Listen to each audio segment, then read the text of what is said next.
Chapter 5.4 The United States and Latin America. The Foraker Act, 1900.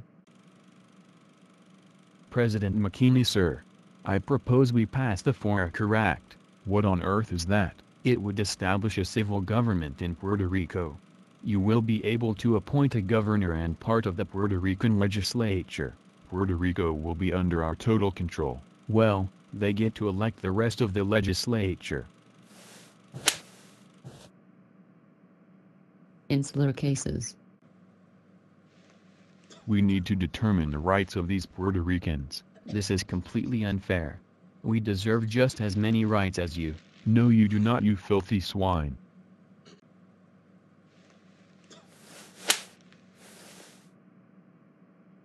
Jones-Shafrath Act, 1917.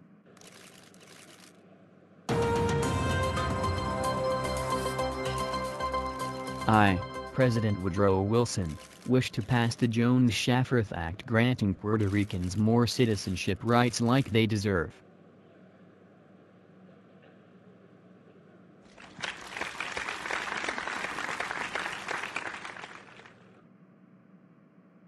Platt Amendment, 1902. Cubans, I, President Theodore Roosevelt, urge you to add the Platt Amendment to your Constitution. What is the Platt Amendment? It will restrict Cuba's newly independent rights, bring your island into the United States hemisphere, and prevent you from signing a treaty with any other nation besides us. I personally think it is a great idea. That is a horrible idea. Why do you want to do this to us? If we don't, you could potentially become the base for a hostile great power. And we can't have that happen.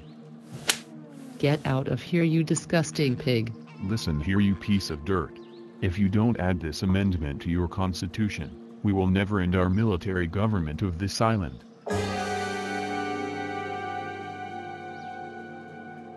Fine. We will add it to our Constitution. Happy? As happy as I'll ever be. Roosevelt's big stick diplomacy. My big stick diplomacy is that if America wants to achieve its goals, then we must use a strong military to get there.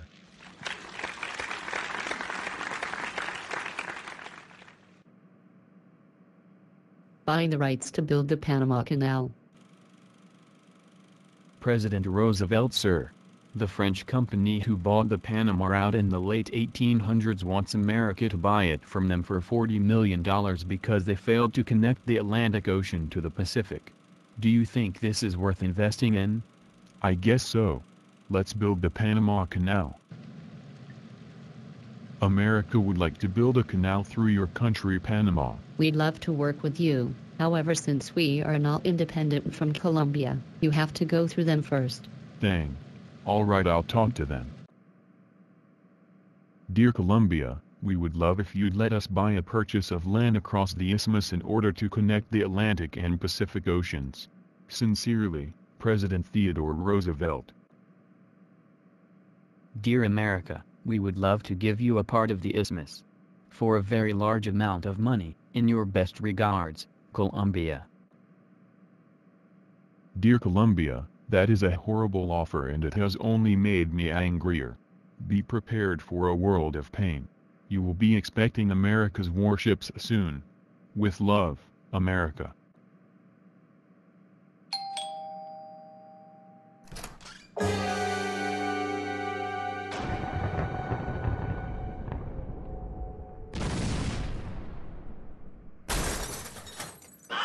All right. All right. We give up. Panama can have independence. Just leave us alone already. Good news. Panama has independence. Yay. Well, since you helped us so much, we'd like to give America control over the canal zone. Building the Panama Canal. Gee, this canal sure is gonna decrease the time it takes to travel from the Atlantic to the Pacific Ocean. They say by a whole 8,000 nautical miles. You betcha. With 35,000 men working on it, we'll be done in no time. The canal took 10 years to build, opening in 1914. 5,000 workers died from either accidents or disease. The Roosevelt's corollary.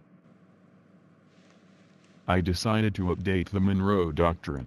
Whenever Latin America commits a chronic wrongdoing, America will step in and assume police power position. How dare you?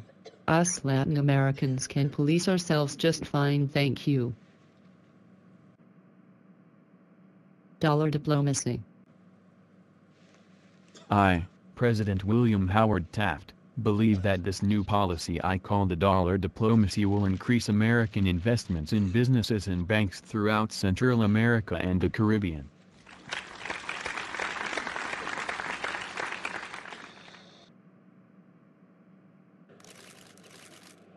I, President Woodrow Wilson, disagree with the dollar diplomacy and the big stick diplomacy. I believe in the moral diplomacy, which states that we be friends with Latin Americans, not enemies.